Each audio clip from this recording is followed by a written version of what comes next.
Hey, it's Jackson here. I wanted to do a quick introduction because you're about to be seeing a whole lot more of me here on this channel. My name's Jackson. I'm Paul's business partner at Happiness Means Business. I'm a former Zen monk, management consultant, and startup executive. And now I work with Paul to deliver talks, training, and transformation at the intersection of happiness and work. So really nice to meet you. I'm excited to be here and be sharing with you. And what you're about to watch is one of my favorite talks. It was sort of a TED Talk, but we call it a Tide Talk from my time at the University of Alabama, where I explain sort of some of the myths of happiness and success and why you should prioritize your happiness. So stick around and watch. It's a little bit about me. Yes, that is me in my better days. I was born in San Jose, Costa Rica. I'm a proud dual citizen. Grew up in the best town in the best state in the Union, Slippery Rock, Pennsylvania. Woo! We got one person over there in the house.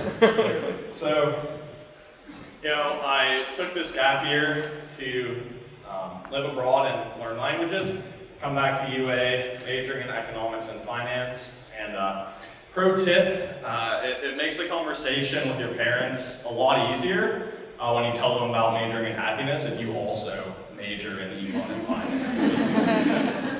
And so I'm a member of some great groups on campus as well, including but not limited to the Management Consulting Academy.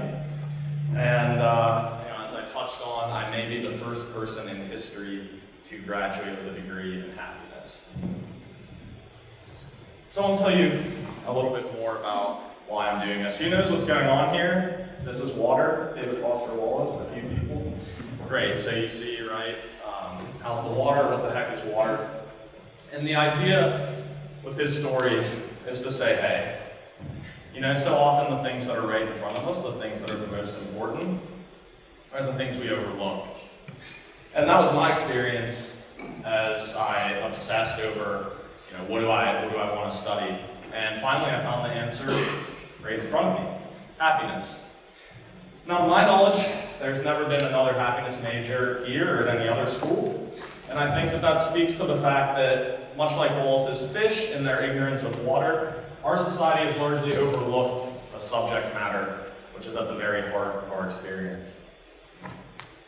And so, it's not just about why I'm doing it, it's about why it matters to you. And so, what I want you to do is take out your phone, take out something you can write with, and just take a few seconds and write down what your happy life looks like.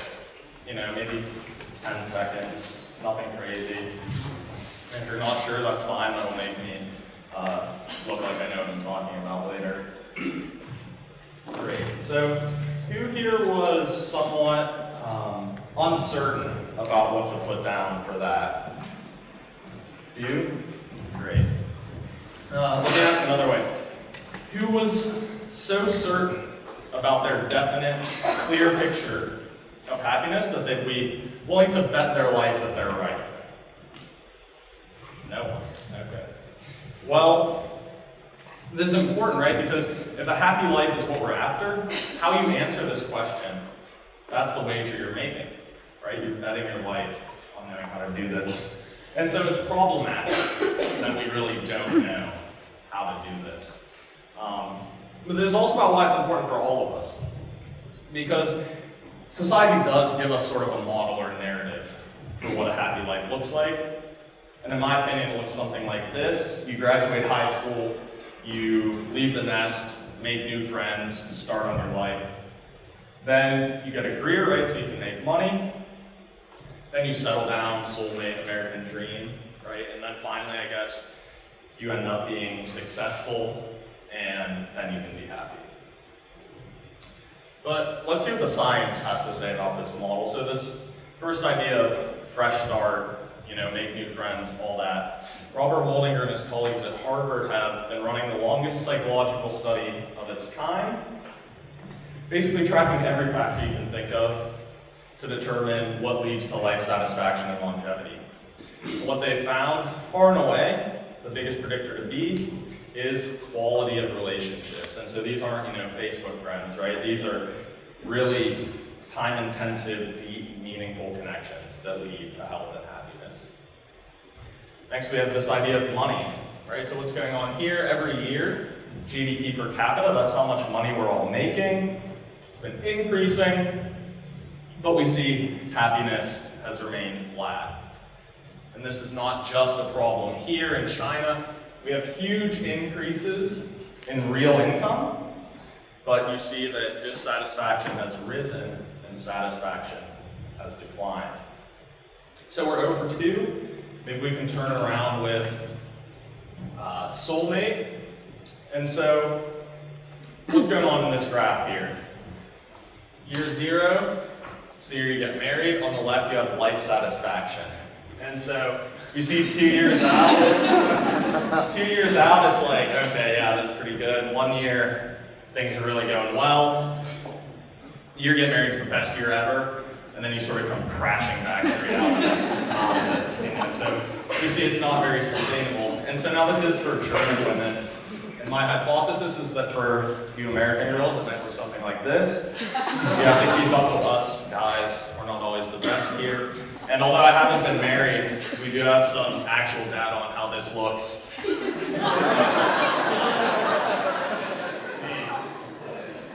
So stay away.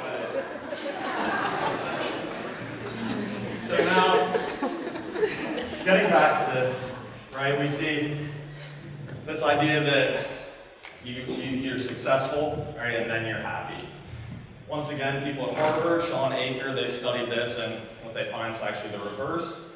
It's not success then happiness, it's happiness then success. Happy people are more engaged, more effective, and more productive.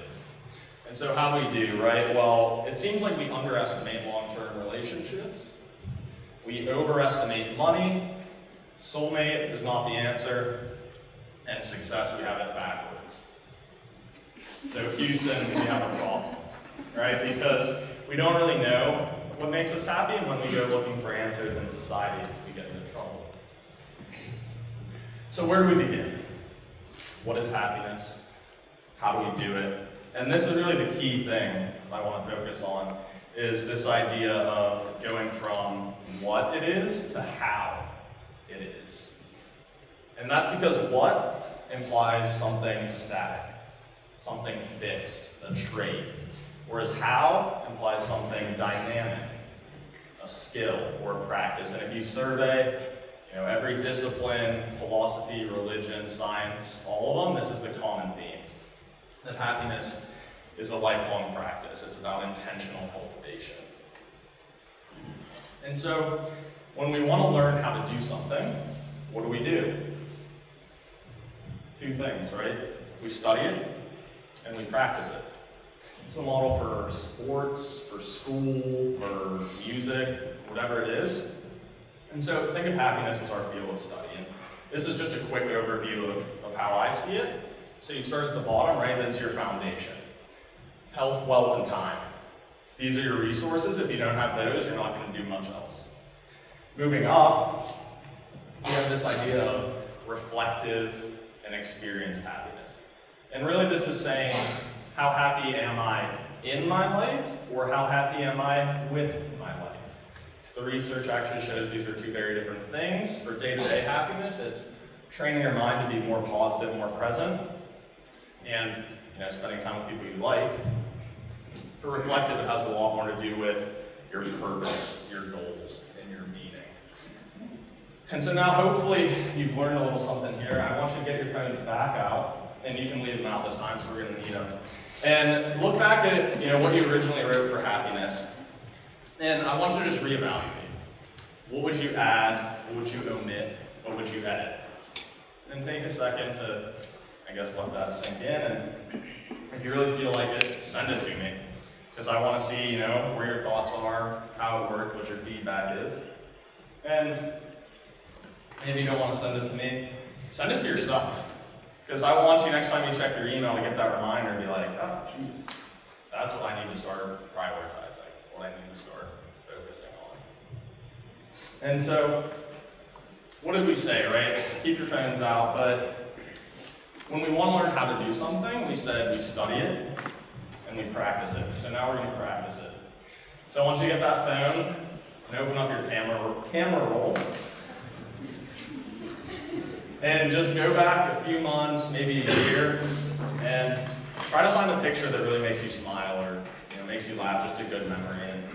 And you can show that to the people next to you, or maybe not. For some of you, I'm looking in the back there. Rick and so now what I want you to do is just take a second to enjoy that, right? Because this is just sort of tapping into happiness, and you can hear it, right? I mean, this works. That's why I'm up here. I don't give these majors to anyone. Anyway. So what I want you to do now, if you feel so inclined, that picture probably has someone else in it, or even if it doesn't, it probably relates to an experience that did have someone else in it. Send that picture to them and just say, hey, wasn't this a great memory? See? Yeah. We know how it's going to go. And if that's too awkward for you or too weird, just send a text and say, hey, I'm thinking of you, I'm doing this weird exercise, there's this happiness guy. And I promise you, this is going to make you really happy, and the other person really happy too. And so tonight we've talked about why this is important, right? For you and for all of us. And we started to look at with this exercise, and it sounds like it kind of worked. How to study and how to practice to be happier. So if this was at all interesting to you, check out my website. It's a work in progress. Also, disclaimer, I don't think it exists yet. It's been a tough week with the web developer, but this will be the domain. So at least you can remember it. Check it out soon. And to close, that's not mine. To close, I just want to say, look, this last exercise where we enjoyed this memory and shared it with you, to me, is the most important. And that's because happiness is meant to be shared. Unlike pure excitement or pleasure, happiness cannot exist in isolation. Building a happier life will inevitably lead to happier friends, a happier campus, a happier community, and a happier world. But that all begins with a happier you.